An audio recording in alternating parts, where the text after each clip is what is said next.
Bonjour et bienvenue dans l'édition du 16 janvier de la Chapelle Info, voici les titres. Une chapelloise élue nordiste de l'année, la cérémonie des vœux de la municipalité et un retour sur l'actualité de 2014.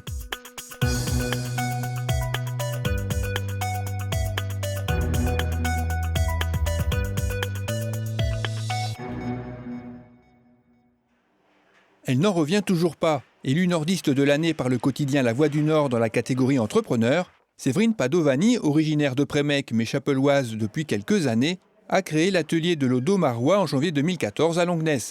Après avoir été lauréate du réseau Entreprendre Côte d'Opale, cette nouvelle récompense est un encouragement pour Séverine et toute son équipe qui compte bien développer sa propre marque là-delà. J'ai été amenée à créer mon entreprise suite à une liquidation judiciaire.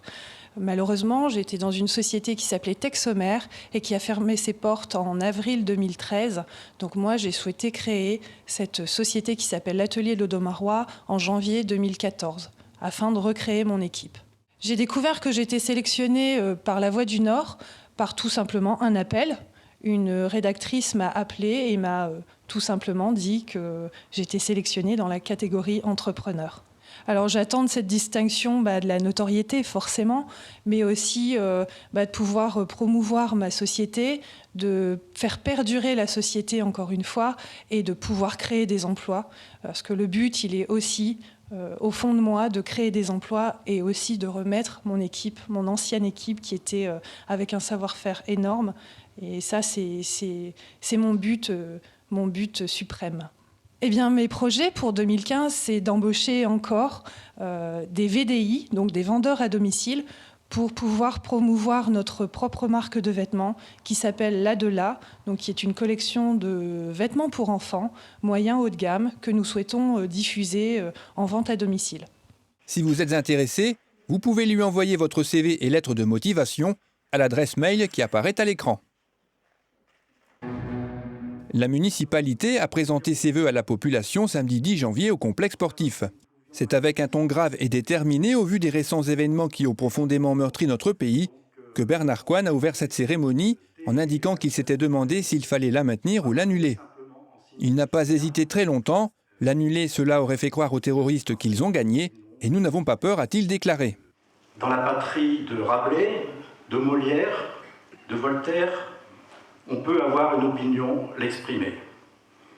On a le droit d'être chrétien, bouddhiste, animiste, juif, musulman, superstitieux ou athée, cela étant du domaine strictement privé. J'ajouterai quand même que les athées ne sont pas des mécréants, comme on peut l'entendre, mais des hommes et des femmes que leur raison n'a pas conduit à la religion.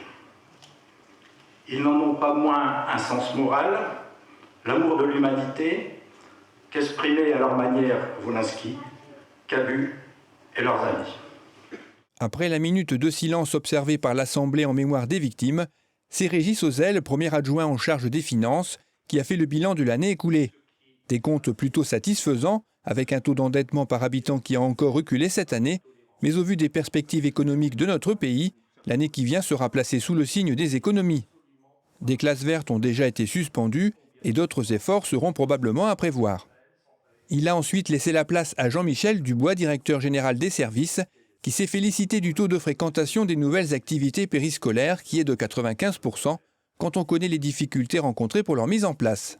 Il a d'ailleurs remercié le personnel communal, les associations et les enseignants qui s'y sont investis.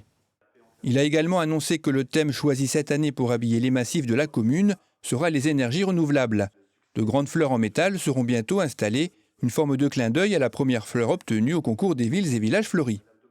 Bernard Coine a quant à lui appelé à regarder l'avenir avec davantage de confiance, de sortir des rancœurs des égoïsmes et d'agir avec bienveillance envers nos proches et nos voisins.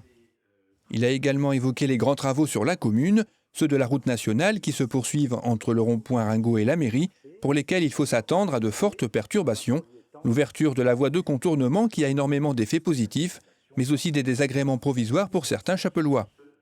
Dans quelques mois, un bilan sera fait, et s'il y a des améliorations à apporter, des solutions seront trouvées.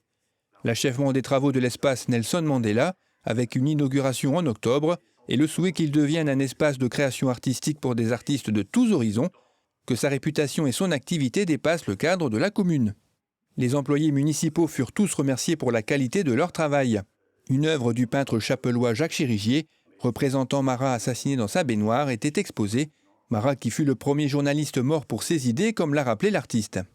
Les discours ont été suivis par des remises de médailles d'honneur régionales, départementales et communales, soit 10 médailles au total, qui n'auront pas manqué d'alimenter bon nombre de discussions autour du verre de l'amitié.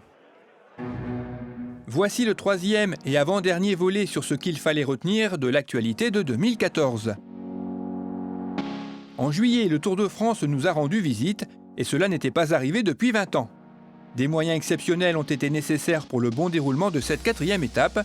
Il a fallu interdire la circulation et le stationnement sur le parcours, assurer le balisage et la sécurité des coureurs en cas de chute, ce qui a nécessité la participation des services techniques municipaux. Elle fit le bonheur des petits et des grands, la caravane publicitaire, constituée de 230 véhicules, étalée sur une distance de 20 km, aura distribué cette année environ 15 millions d'objets publicitaires durant les 3 semaines de l'épreuve. C'est Thomas Vauclair qui traversa le premier notre commune, suivi du peloton à 20 secondes qui finira par le rattraper avant la ligne d'arrivée. L'étape fut remportée au sprint par Marcel Kittel et Thomas Vauclair, sacré coureur le plus combatif de l'étape. Les festivités du 14 juillet ont eu lieu comme chaque année, mais avec quelques changements. Le bal a été remplacé par une soirée dansante animée par un DJ et une retraite au flambeau a fait son apparition. Elle a connu un grand succès, tous les flambeaux ayant été distribués en moins d'un quart d'heure. Les organisateurs l'ont promis, cette année, ils en prévoiront davantage. En juillet et en août, les centres aérés ont fait le plein. Les enfants étaient répartis en plusieurs groupes, les maternelles au restaurant scolaire, les primaires et les ados au complexe sportif. Diverses animations et sorties leur ont été proposées pour leur permettre de passer de bonnes vacances sous le soleil de La Chapelle. En septembre, les écoliers ont repris le chemin de l'école, avec cette année l'arrivée des nouveaux rythmes scolaires qui auront provoqué pas mal de maux de tête aux nombreux acteurs chargés de leur mise en place. Les associations ont tenu leur forum au complexe sportif. Elles étaient 35 à présenter leurs activités, qui ont toutes remporté un vif succès. L'Armentiérois a inauguré son nouveau cinéma 17 ans après la fermeture du Rex.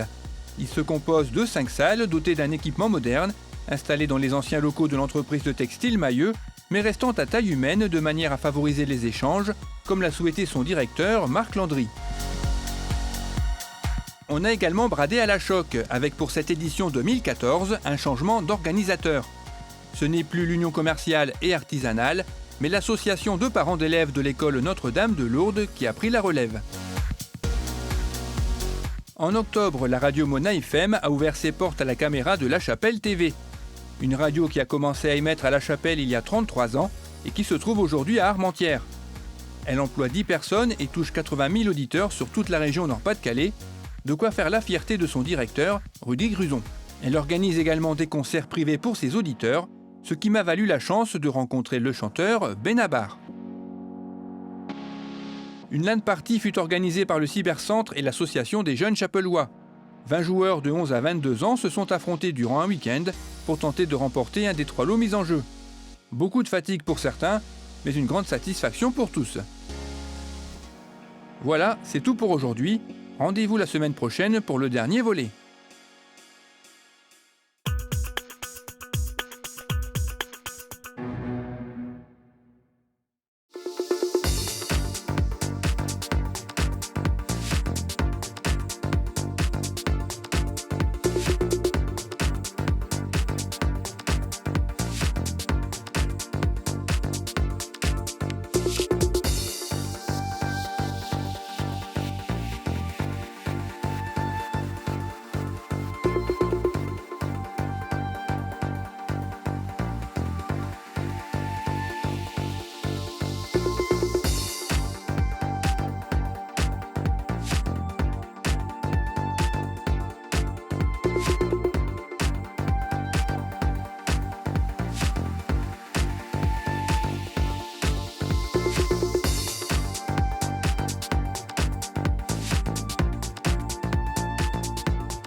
Cette édition est maintenant terminée, merci de l'avoir suivie. Rendez-vous le vendredi 23 janvier.